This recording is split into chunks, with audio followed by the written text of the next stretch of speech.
Still watching a lot of The Office? Oh, yeah, I've been on an Office kick for the last week. Is it Comedy Central that's running the marathons? I think it's USA. USA Network. I think it's USA that we're recording it on. DVRing every day, 6 episodes. 6 episodes. It's a cool story. You remember the episode when they have to learn CPR? Yeah. And,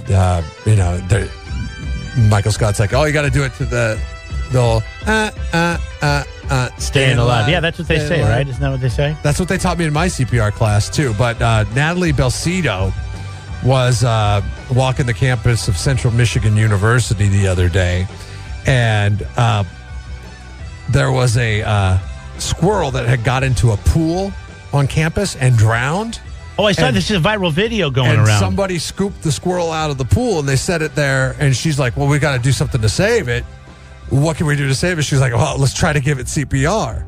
And it's like, okay, are you serious? Like, if I saw somebody giving CPR to a squirrel, I would look around for the video cameras. I'd be like, okay, what's going on here? Well, apparently, she did it. I mean, she did finger chest compressions because it was a squirrel. And he was like rubbing it, pushing down. I saw the video. Did you watch the whole video? Yeah. No, I didn't watch the whole video, no. Saves the squirrel.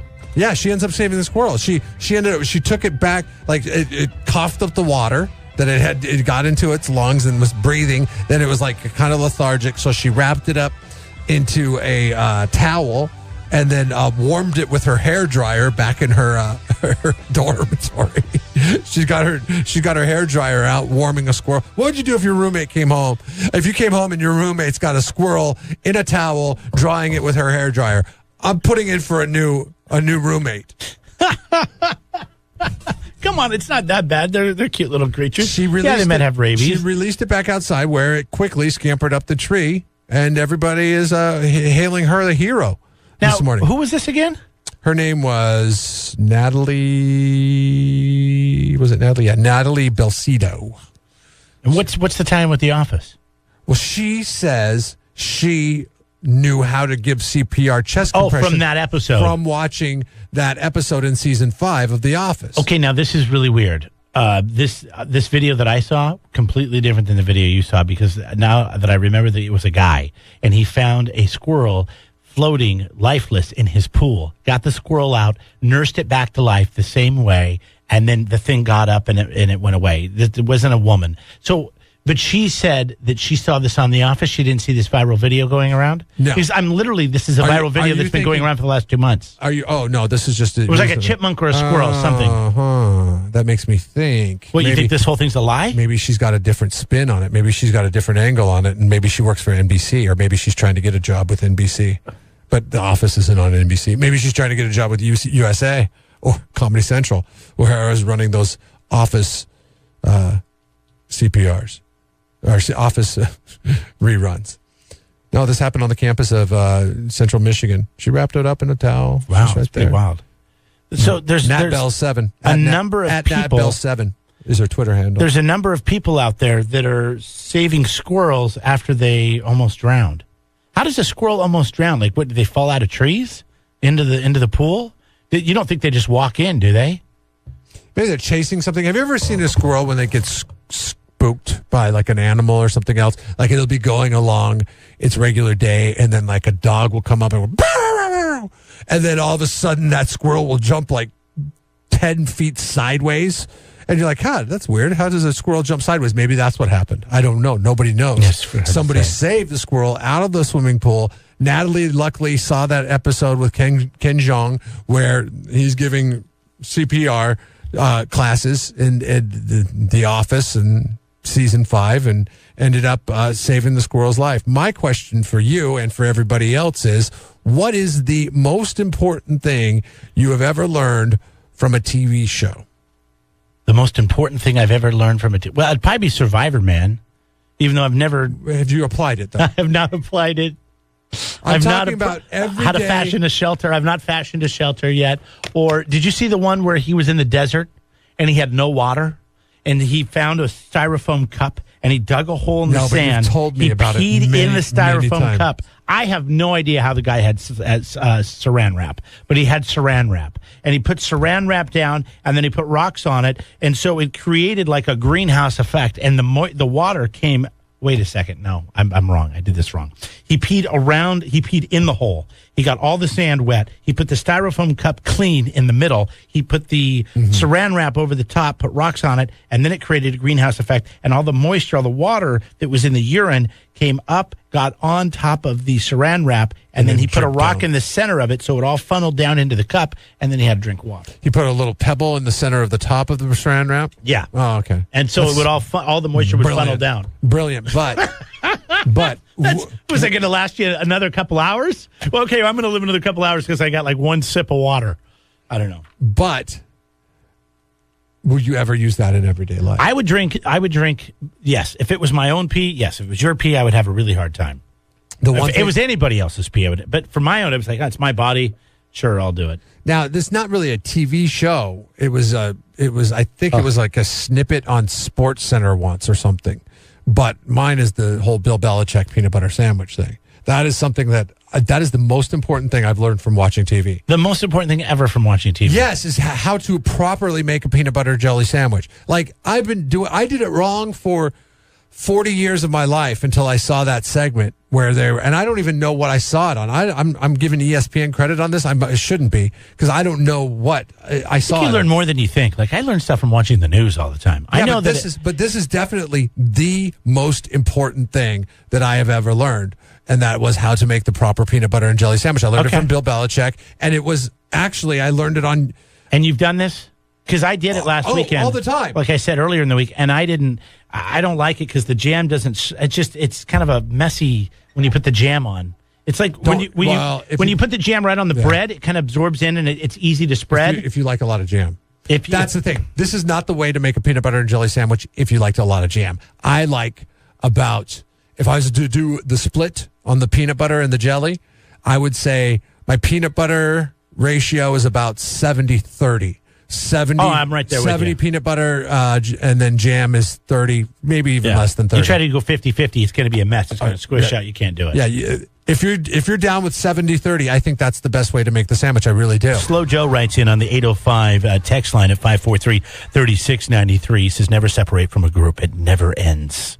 It never ends. Never what? It never ends the way it should if you separate from a group. Watch any horror movie. Always stick together. Oh, okay. You ever separate from a group, you're done. And that's from watching a movie. Like when Jason would kill people, it was always when somebody was by themselves. He never killed a group of people. Not that I can remember. Never separate from the group. Although I hate traveling in groups, so I try to separate from. So maybe you're going to die first. I'm the first one to die. In this story that is KZOZ, if we were to ever wander out into the forest, bet you sweet ass I'm the first one to separate from you guys, and I'll be the first one to die. Absolutely. I've learned that from watching the news, you should never run from the cops. Just don't do it. It's not going to end well for you. I guess that's a TV show technically. No, this is the news. There's something that just happened in Sacramento. Well, yeah. You should never run from the cops. Right, because they are trigger happy, apparently. Well, you shouldn't run anyways. Yeah. And then things can happen. They could shoot you 8 times in the back. I mean, anything could happen. 543-3693. What have you learned from TV? Narcy Aaron, go ahead. Well, that if you bag your recyclables, they just throw it in the dump. They just throw it in the landfill because there's no one there to open the bags up. It all has to be loose. What TV show did you learn this from, Narcy Aaron? I can't remember, Jeff. I don't know, but it was very important. I thought, wow, I bet 90% of people bag their recyclables. Yeah, of course we all do. I mean, that's what we do. Yeah, but there's nobody there. There's nobody there to open them up. It all needs to just be loose in the cart because they need to sort it. It goes on a conveyor belt. Well, then have somebody there to open it up. I know. We got to check into this. It does seem kind of lazy. Like you would think that you would have some kind of automated process, something like a hook or something like, if it goes through there's a hook that sits at the beginning that is a certain height that would rip that bag open and then everything would come open out. It up for everybody on the conveyor belt to sort through.